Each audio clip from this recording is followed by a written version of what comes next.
की आज जालन्यामध्ये भाजप इच्छुक उमेदवारांची मुलाखती होणार आहेत.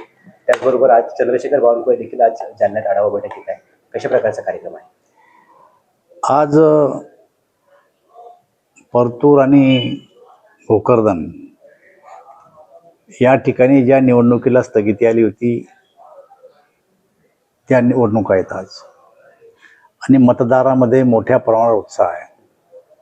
आम्हाला 100% खात्री की भोकरदन, परतूर आणि अंबड या तिन्ही नगरपालिका भारतीय जनता पक्षाच्या ताब्यात येतील. दरम्यान आता महापालिकेची निवडणूक जाहीर झाली आहे.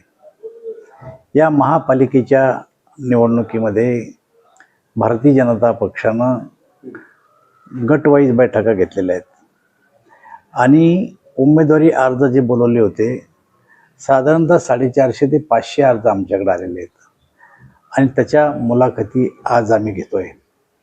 मुलाखतीनंतर आम्ही त्या आलेल्या उमेदवारी अर्जाची छाननी करून एक 5-5 नावं सिलेक्ट करणारे प्रदेशाकडे पाठवणार आहे आणि ते सर्वेला टाकणार आहे.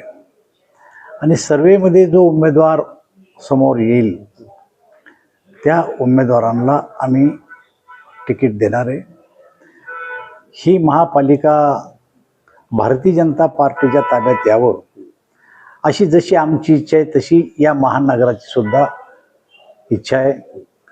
आणि त्यामुळं आम्हाला स्वतःला खात्री आहे की यावेळेस जालना महापालिकेचा प्रथम महापौर हा भारतीय जनता पार्टीचा होणार आहे. उद्या राज्यातील नगरपालिका निवडणुकांचे निकाल जाहीर होणार आहेत. आज काही ठिकाणी मतदान प्रक्रिया होत आहे. काय वाटतं, निकालाचा अंदाज कसा आहे? स्पष्ट आहे. आत्ता जे काही निवडणुका झाल्या त्या निवडणुकीमध्ये सर्वात मोठा पक्ष हा भारतीय जनता पक्ष असणार आहे. साधारण किती जागा निवडून याचा अंदाज मांडलाय? नाही, असं आहे, असं काही वार्ड वाईज गणित आमच्याजवळ नसतं. भाजप आणि शिवसेना पण जेव्हा कधी निकाल लागतील तेव्हा निकालामध्ये आपल्याला स्पष्ट दिसून येईल की या राज्यातला नंबर 1चा पक्ष हा भारतीय जनता पक्ष राहील.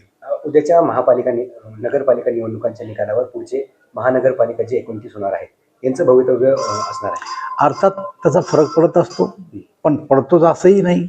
कारण लोकसभेच्या निवडणुकीमध्ये भारतीय जनता पार्टीला अपेक्षित यश मिळालं नाही, पण त्यानंतर ज्या विधानसभेच्या निवडणुका झाल्या त्या निवडणुकीमध्ये भरघोस यश आम्हाला मिळालं. पण यावेळेचा जो ट्रेंड राजकारणाचा किंवा जो नगरपालिकेचा होता तो भारतीय जनता पक्षाच्या बाजूने होता. जालना महानगरपालिकेसंदर्भात अद्यापपर्यंत निर्णय बाकी आहे. भाजप आणि सेना युतीत निवडणूक लढणार का स्वभाव लढणार हा प्रश्न प्रलंबित आहे. साधारण हा निर्णय कधीपर्यंत होईल आणि काय वाटतं तुमचं? असं आहे, आमचा राष्ट्रीय पक्ष आहे, सगळे निर्णय आम्ही घेत नाही. आम्हाला वरिष्ठाच्या काही मार्गदर्शन होतं, आम्ही वरिष्ठाशी काही चर्चा करतो आणि त्यानंतर काही निर्णय आम्हाला करावे लागतात. त्यामुळं आम्ही संध्याकाळी सविस्तर बोलू. आमच्या आजच्या मुलाखती संपल्याच्या नंतर तेव्हा बोलू युतीच्या संदर्भात. पण आमचे काही नेते आणि शिवसेनेचे काही नेते 2 दिवसापूर्वी बसले होते.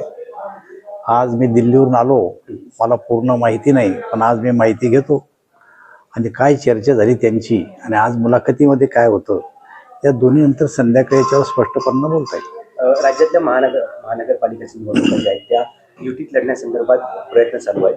काय वाटतं, युतीत होतील असेल? नक्कीच नेतृत्वाचा प्रयत्न आहे. नेतृत्व एकत्र बसेल आणि जो निर्णय नेतृत्व घेईल तो निर्णय आम्हाला बंधनकारक राहील.